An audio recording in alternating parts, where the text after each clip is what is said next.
Bonjour and bienvenue to the Paris Plan Festival de Cannes special. Cate Blanchett, Uniqlo and the Rotterdam Film Festival is taking a stand to support displaced film directors. Uniqlo have donated €100,000 to help 6 directors finish their films before the 2026 Rotterdam Film Festival. We were at the press conference at the Palais. Members of the press and esteemed industry colleagues, I'm Claire Stewart. I'm the Managing Director of the International Film Festival of Rotterdam. And I'd like to first just acknowledge our panellists, Mo Haraway, who is one of the selected filmmakers for the Displacement Film Fund, a Somali-Austrian filmmaker whose debut film, The Village Next to Paradise, premiered here in Rotterdam last year. Cate Blanchett, who needs very little introduction to a Cannes audience, actor-producer, whose vision has led this project in her capacity as Global Goodwill Ambassador for the UNHCR, the UN's refugee agency. And another one of our selected filmmakers for the scheme, Marina Orgogs, another selected participant who is a Ukrainian filmmaker whose feature film Klondike won the directing award in the World Cinematic Dramatic Competition at 2022 Sundance Film Festival. And next to Marina is Raj Roy, wearing 2 hats today, both his substantive role as Chief Curator at MoMA in New York and as co-chair of the International Feature Film Award for the Academy of Motion Picture Arts and Sciences. So for those of you who need a little bit of context, this is a scheme that was publicly launched at IFFR's 54th edition in February. The Displacement Film Fund is a pilot scheme that is aimed at funding the work of displaced filmmakers or filmmakers with a proven track record of creating authentic storytelling on the experiences of displaced people. And Cate will give a little bit more context to that shortly. Each of the nominated filmmakers have a production grant of €100,000 to make their short film.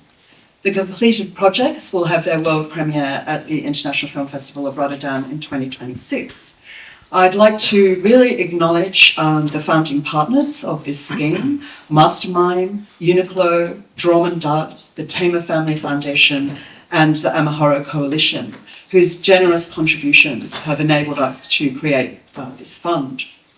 At IFFR, we're extremely proud to be the management partner on the scheme through the Hubert Bells Fund, which for 30 years has been supporting filmmakers who are working in countries where there's either no soft money or limited film infrastructure, or where it's politically challenging for the filmmaker to get their stories told. So as management partner, there's a perfect alignment for us. And of course, a very enormous thanks to our good friends and our strategic partners on this project at UNHCR, the UN's refugee agency, whose work is becoming ever more urgent. So we announced the 5 recipients of the pilot edition of the fund just prior to Cannes. In addition to Mo and Marina, who are on the panel with us today, the filmmakers who are not present are Syrian filmmaker Hassan Katan, who is known for his contribution on The Last Men in Aleppo, renowned Iranian filmmaker Mohammad Rasulov, whose film The Seed of the Sacred Fig was in official competition here last year in Cannes, and of course also went on to be Oscar nominated, and filmmaker Shahbanu Sadat from Afghanistan, whose debut film Wolf and Sheep won the top award in the 2016 Director's Fortnight here in Cannes. Cate, it feels like we're having a bit of a full circle moment here because last year you were in this room on a panel with Koji Yanai, who's also one of the founding members, Cynthia Erivo and Jonas Pohar Rasmussen, to sort of discuss this urgent need to come together around supporting displaced filmmakers and stories of displacement. And that was the sort of first moment where the idea of a fund was kind of publicly mooted, if you like. But it's had a bit of a longer genesis than that. Could you start by giving us a bit of a context to it? Yes, I mean, firstly, thank you to Terry and to the festival for making the space to talk about this. I mean, film festivals have many purposes, and obviously to celebrate and highlight the work of cinema artists, but also they provide forums to discuss around the work. So we're really grateful to be part of that forum. Look, the idea really came out 18 months ago, which Mo and I were just saying. It's been incredibly swift. Out of a group of us meeting at the Global Refugee Forum, in my capacity as a Goodwill Ambassador for UNHCR, and knowing that, you know, the growing displacement is one of the great, human displacement is one of the great crises and challenges facing us as a species, but yet somehow, like anthropogenic climate change, it's off the mainstream conversation, not even as a context in the films that we make, and I've always found that quite bewildering. And so a group of us said, how could we support and help to mainstream the voices of displaced artists? And we came up with the idea of a fund, and we thought it would take us 10 years. But there was a sort of a broad coalition willing, coming at it from many different angles, private philanthropy, the corporate sector, and of course artists who are attached to cultural institutions, and festivals, which are a very important part of that, and IFFR and the Hubert Bowers Fund have made that really very possible. But it was to support artists in displacement, because of course people who are displaced, that's only, and Shivani was saying this today, she didn't even identify as being displaced, even though she was a refugee. It becomes almost a ghettoising and stigmatising and stereotypical label that prevents the word artist, film artist, coming out front and centre. So there, in my journeys of the last 10 years working with UNHCR, I've encountered displaced artists and their stories, personal and artistic. It's just beggar disbelief. They've been hilarious.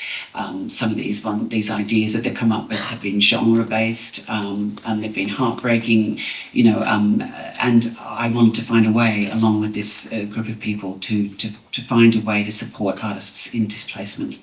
And, you know, artists living with the experience of displacement, who might also, just through their lived experience, speak to this tangentially, and in a way create films, in this instance, short films that are going to be wonderful and exciting and entertaining and touching from a human point of view, but to reach an audience outside, perhaps outside their comfort zone, and break down the stigmatisation of those stories. So that was the kind of the genesis of it.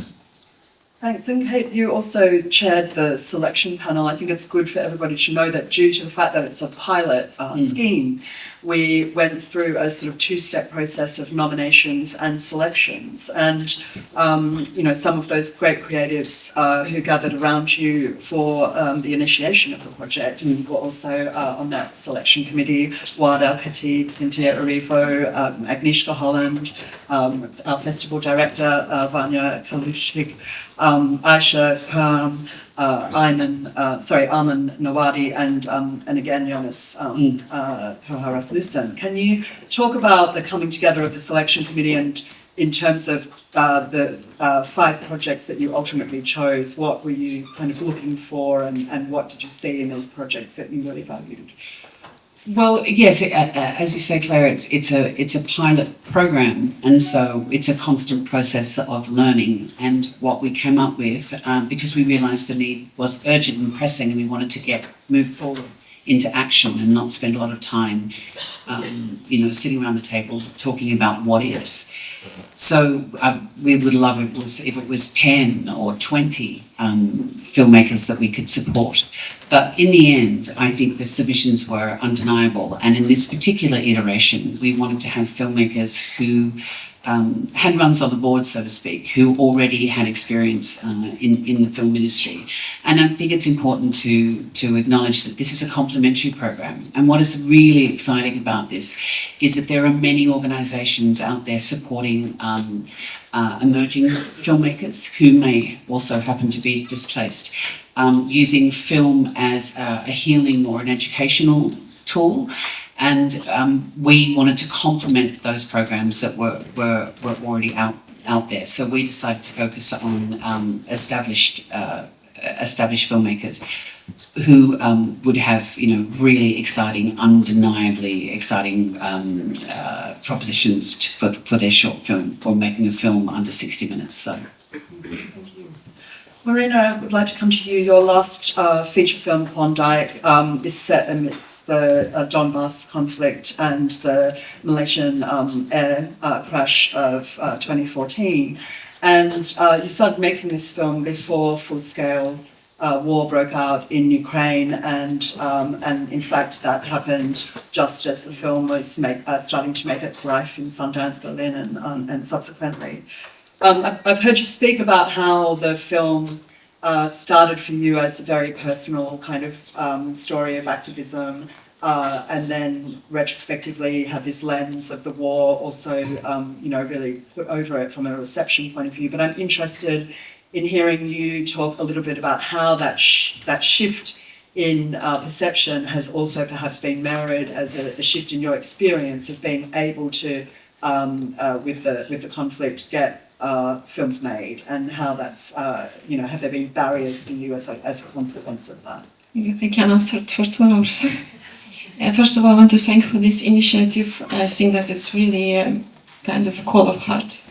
And for me, it was a fairy tale when Tamara called from Hyperband and said that there is a proposition to cooperate on displacement topic, and it's already has financing. So it was really very, very special moment.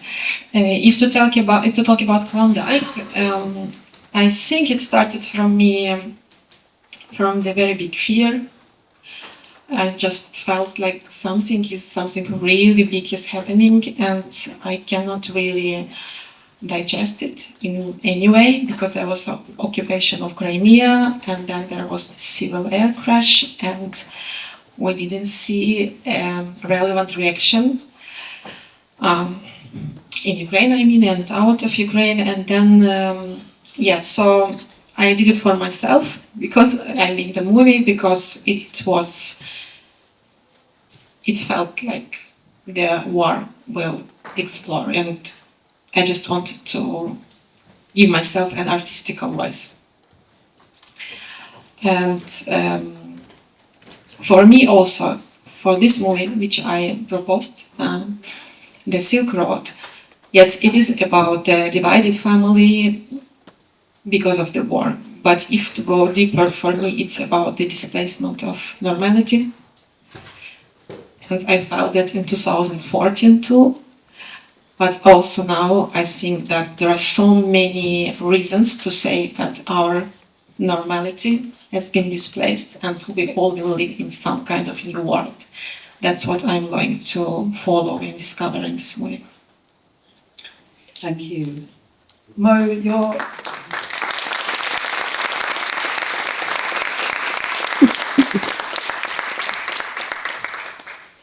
your first feature, as we said, premiered here in Cannes last year, and despite the fact that you're now living outside of Somalia, it's clear that your filmmaking is still very deeply rooted there, and the narratives that interest you, the characters that interest you are there. So I'm wondering how you kind of straddle that in your current situation, and how do you approach production in Somalia when you're sort of working from outside and also inside? Well, first of all, I really want to thank also this initiative, because I think not only is it important for the current filmmakers to make films, but I think it will also encourage a lot of talented voices outside there to dream and to try. So thank you all. Coming back to your question, the reason I didn't have a dream to become a filmmaker actually in my childhood. Although I watched films, I wanted to to become, like many in Somalia, a poet. Because film is not a really thing in Somalia. It's more literature, and everything else. And the reason I wanted to become a film is actually that I wanted to express myself when I left Somalia, since I didn't know the language of that country, Austria, where I came and I live now. So it's a way of expressing and trying to really talk to myself about my life, my origin, where I come from, So it was in a way a therapy. And making a film now in Somalia or going back to Somalia is my way of, rebuilding my relationship with the country. And it's more than making a film because I remember when I wanted to shoot my first short film in Somalia in 2020. It was really hard to get even anyone who has any know-how about filmmaking in Somalia. Let's forget, about equipment and all that stuff. So that was also when this mission started. Okay, we will start to build an infrastructure in a way for the future, and try to build a community that can make films, and we made 2 short films and my last feature film, my first feature film in 2023, which came out last year. So besides telling the stories, it was me making a film in Somalia was also a way of starting an industry there. And what we did was to not really bring people from outside, but to make people with who are from there, the locals, even if they don't have an experience. And 70% of or 80% of our crew from the village next to Paris were basically people who were for the first time on film set, and that's how we made this film.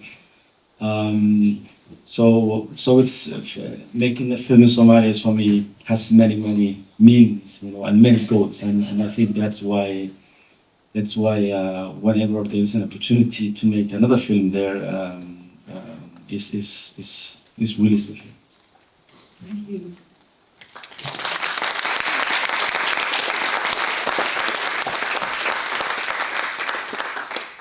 Raj, I'd love you to chime in here with your work at the Academy on the International Feature Film Award Executive Committee. There's sort of been a task force that's looked at a number of barriers, I would say, in that section. And one of the most recently announced changes is that the award will now be open for filmmakers who are refugees or are asylum seekers. And can you tell us a little bit about the impetus behind that, and also what the steps for implementation might look like? Absolutely, and thank you to you, and of course to Cate for her leadership. So I've been working with the Academy in this leadership capacity on the International Award for 4 years now, and we always knew that there was this roadblock for some folks in the filmmaking community, because even though they may be making the best films out of their home territories or in their region, the country wouldn't necessarily embrace them for the purposes of this specific category, which is each country eligible to one film. So as we were going through this process, Cate's initiative was brought to my attention by Koji-san, who's here, and I thought, wow, what an opportunity to kind of link arms and, as Cate was saying earlier, kind of raise awareness about this situation. And we, the Academy, the task force, the leadership in this area, extremely dedicated. There are a number of filmmakers, executives who have been in this situation of being refugees or displaced themselves, and really trying to find a way. We looked at the Olympics, which has found a solution for refugee team. But what we also wanted to maintain was this category as a gateway. Keep in mind that refugee or displaced filmmakers or asylum status folks always had a way into every other category at the Oscars. But the reality is, Best International, formerly Best Foreign Language Film, is the gateway for most members and audiences to see films that are not in the English language. That remains true. And while that remains true, we wanted to make sure that those territories, those national cinemas that may be overlooked otherwise, the Bhutan cinema or Lithuania, still had a way in without dissolving, the good part of this process. And actually, I have to give some credit to Mohammed and to Germany last year for kind of pointing in the direction. It's like, hey, if you just expand your notion of who belongs to what, right? And when you think of countries that have embraced refugees and have embraced folks that are looking for asylum, and say, well, then they're welcome now too. So essentially, any country that has a selection committee can select films from folks who are citizens, have residency, permanent residencies, are refugees, or have asylum status in the country. So it expands who these selection committees are able to consider. Yeah, I think it's really important because these are some of the sort of invisible barriers that we don't even really understand, that because there's a sort of just a formal process, there's an accidental perhaps exclusion. And so it's a really, really, highly valued change. Cate, one of the objectives of the fund is also to really amplify stories of displacement, as you've touched on, and to rupture something, I think, of that prevailing perception, perhaps, that these are marginal stories, and that we have an ambition. We're very much calling this a pilot with the ambition of setting up a legacy fund, but we have an ambition as well that these films become more mainstream, that they have a mainstream access, and that we are able to really give them a strong and visible profile. Can you talk about the importance of that in terms of the ideas behind the fund? I mean, as we talk about, it's so wonderful that Palais is back here in Cannes in the flesh, and is proof, like Mohammed Rasulov, how difficult it is to make films, but they continue to make films under duress. And there's perhaps even more invisible filmmakers who are going through equally difficult circumstances, but they still make films. And festivals are a wonderful place to showcase that and to talk about that work. But then how do you push out beyond the boundaries of that sort of often hermetically sealed environment that is a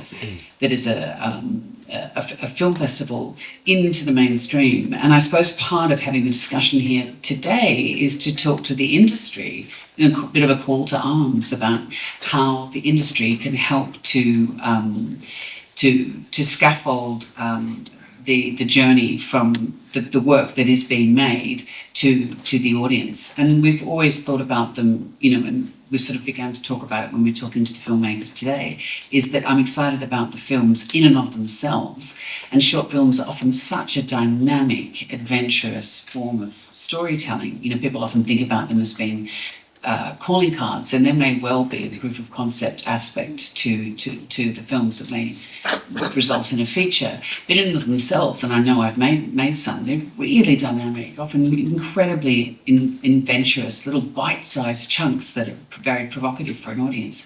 But we need those streaming platforms, we need those distributors and exhibitors to say, we're going to put these in front of features that are being, shown. How do we get them out to the audience? So those conversations are very much on our mind, because the work has existed. It's just that it's starting to, and the Academy is an enormous friend in that, I think, to these changes that are being made to regulations that perhaps have just not been examined. I think it's important to examine those processes and rulings. It's like getting a passport. If you're a displaced person and you don't have documents, you can't get to first base to get an education. So it's equally the same in the film industry. So those conversations, festivals are great places to have them. So I want to come back to our filmmakers shortly, but Raj, I wanted you to maybe chime in on this question of marginalisation, because we're both very fortunate to work for organisations that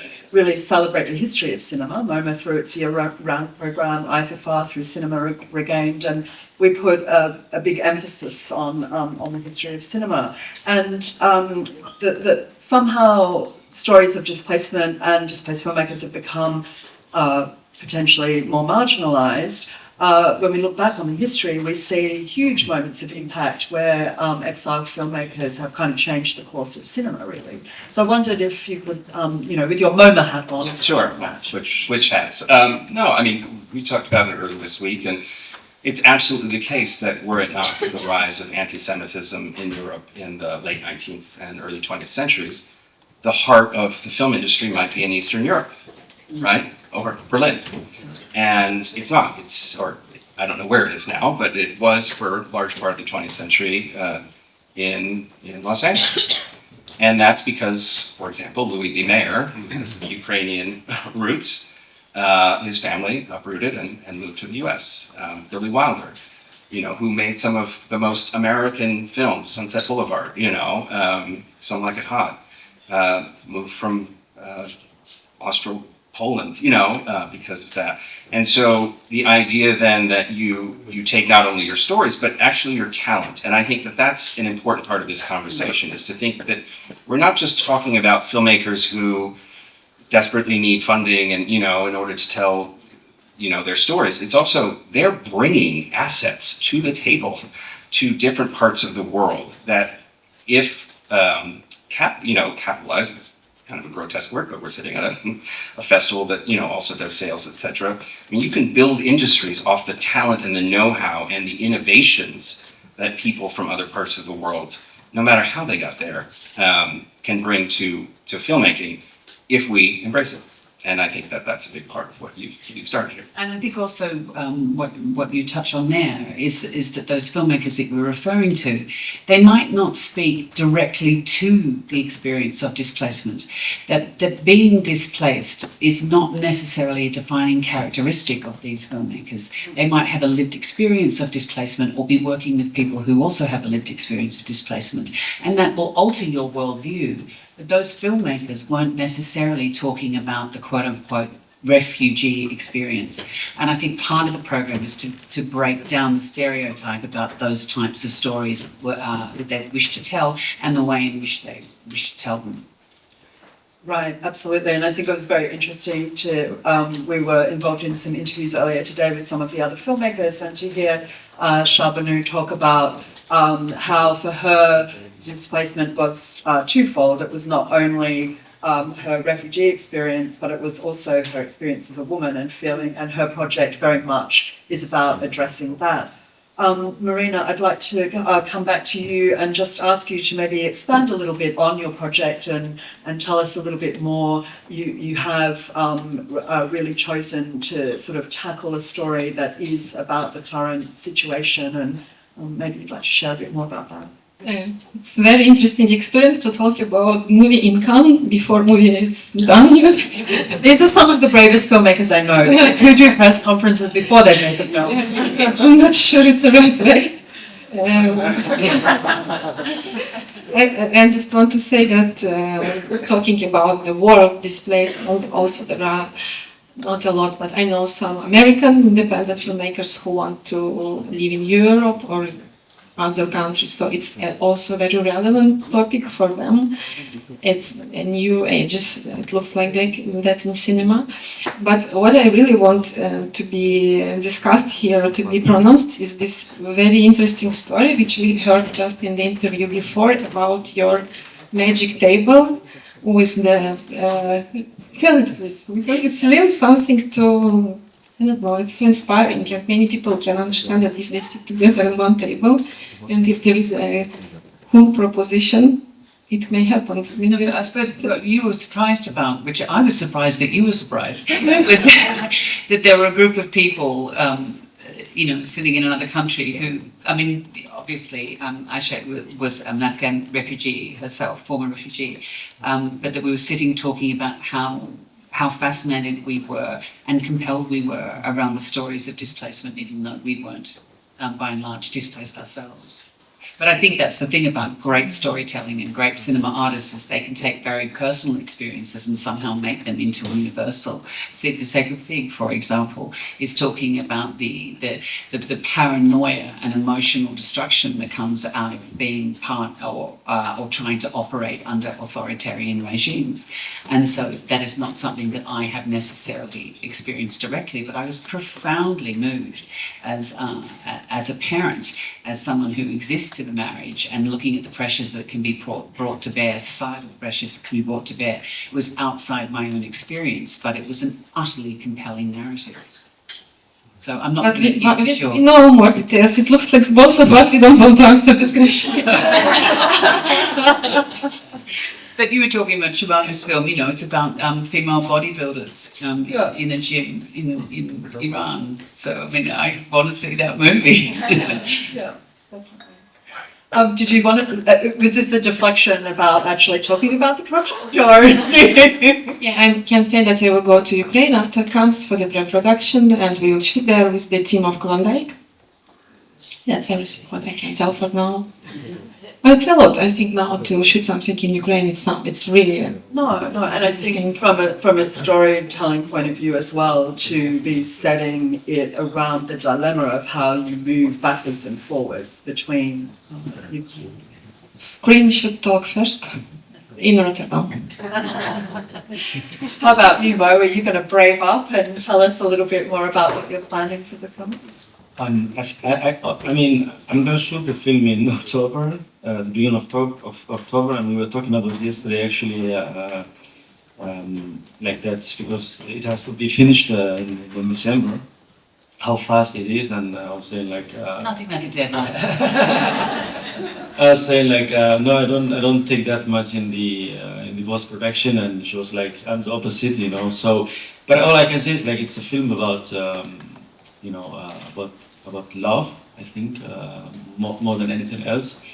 And I would say maybe I wouldn't say an unconventional love, but love on another dimension, maybe, I would say. So, I mean, yeah, I hope that makes sense.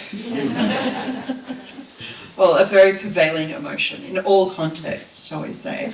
I think, Kate, when you're setting up the mandate for the fund, and here I want to sort of talk about why we chose short films, because that idea, and the filmmakers themselves are referencing of, you know, it is moving swiftly. The whole project has moved very, very quickly, but that sort of underscoring urgency of getting the films made and out there, and that was part of the reason for choosing the short form. Yes, I mean, we had all, I mean, keep saying it's me, but it was very, very much a group of us, and it got accelerated through a conversation that you and I had, Claire, in London. And that it really became galvanised once we started talking to Rotterdam and, you know, the idea of these being shorts. Because I do think it's something that you don't have to be a displaced filmmaker to understand how beleaguered the development to production process can be, how protracted it can be. And often if you're trying to make something that speaks to an urgent situation, you want to be able to be responsive to that. And so there's a dynamism, I think, inside the short film form. And I think a profound sense of experiment, which I think is really exciting to an audience. And I also think there's I say an excitement rather than an urgency. I think that there's a critical mass of people within the industry, but also I think within audiences who are becoming increasingly alive to experiences that perhaps kept off the mainstream conversation, kept off the table. So we thought that, you know, the short film form could really sort of speak to all of those concerns and desires in the program. I really just want to add something to what you said before. It's short film is not a bridge to a feature film, and I think that's really what I also believe in. What's very important that it's an independent form, you know, and there are stories that really fits to be told in that short form. So yeah. I think what's also been very interesting, as we got into over a dinner conversation last night with Marina and Mo, but also today in the interviews with Shabanu, with Mohammed and also Hassan, is that all of the filmmakers are also very aware, not only are they making a short film that will be standalone and have its own life, but making a short film that will be seen as a collection of short films. And I wonder if you want to touch on that, because that's how you think about that. Yes, I think it's so interesting because we all have the same budget. We have so different life story and the same topic.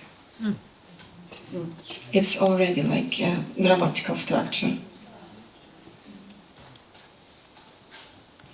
But I was just I bumped into name drop began backstage there, and I mean I love all of his films, but he's made incredibly interesting short films in and of themselves that sort of speak to an ongoing artistic exploration.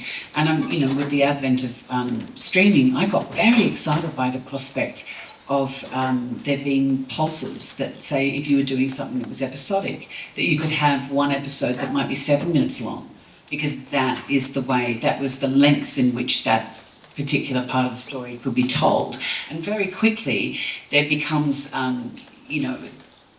a time frame and a structure begins to calcify around the way we tell stories. And I think short film does reclaim that. I mean, we've got quite a loose framework around this at the moment, that it's under 60 minutes. So it's 61 minutes. You're in trouble, Mo. No, but you know what I mean. So it's very loose, and I think that there is still a fluidity within the short film form that I find really, really exciting, both to watch and to make. As I said also yesterday, I really did not read the synopsis of the other short films, because I also know that the films will talk to each other, although we don't know what anyone else is doing. So I'm really curious to see these films, and I'm sure there will be, these elements that will unite all these films. And every other day I would go for 4 or 5 or whatever short films that are in one program compared to a feature film, actually. Yeah. Good to hear. I think we've seen some very relevant films also here, of course, in the official selection at this year's Cannes Film Festival, including the film that opened in certain regard, Palais Sky, which has a story that focuses on women from the Ivory Coast who in Tunisia and waiting to migrate to Europe. And that project was also supported through HPF, core program. Raj, I think as someone who is also on the sort of selection committee for new directors, new films, you have a very clear overview of new talents coming through and the sort of kind of state of contemporary cinema in general. And I'm wondering if you've got a sense, are these stories cutting through? Are there more of them? Or, I mean, we don't really have hard data here, but is there... I have very hard data, because the gentleman sitting at the stage with me was in New Directors this year, and his film was a massive hit in New York. Although we weren't able to welcome him, I'm happy that I was able to be introduced here. And obviously Klondike had a big impact through its run as well. Look, most of all, I think audiences really want authenticity these days, right? Whether the story is fantastical or very human, as it was with Promised Sky. And I think, so if a displaced or a filmmaker that's gone through something in their life that they can bring to their art, audiences can tell. And, in an era where we're just bombarded with BS.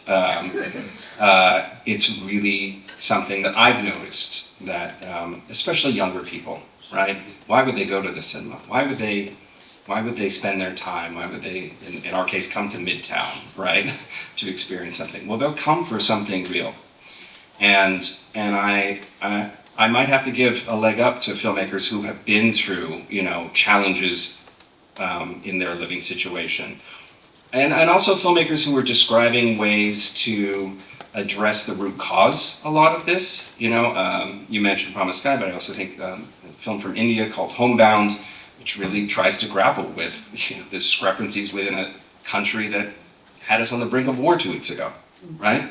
And, I think of also Ali Abbasi, right, who makes films globally now, brings an incredibly, poignant point of view. But back to the film that we all discovered him in, or at least I did, here in Cannes years ago, Border, which completely addresses this in a brilliant, inventive way, right? Like, what is real, what's local, what's foreign, what's alien, and finding yourself in that mix. And we, and I'm counting myself as part of the audience, depend on them.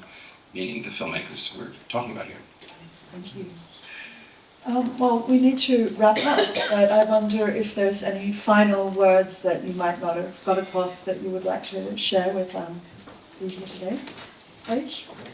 Oh no, I am so, I'm genuinely excited by this and galvanised, and have been so enlivened by how ready people are to get behind this. And I think we're all, as much as we might be part of making these things, we're all audience members ourselves. And I think that this festival in particular, but also Rotterdam, there's been so many festivals who have been curious about this initiative and supportive of the filmmakers.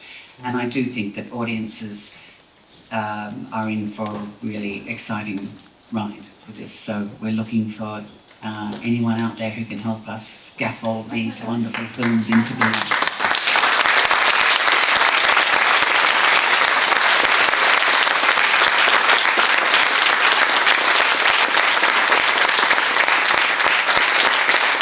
Thank you everyone for being here and for your support of this very important topic. Thank you.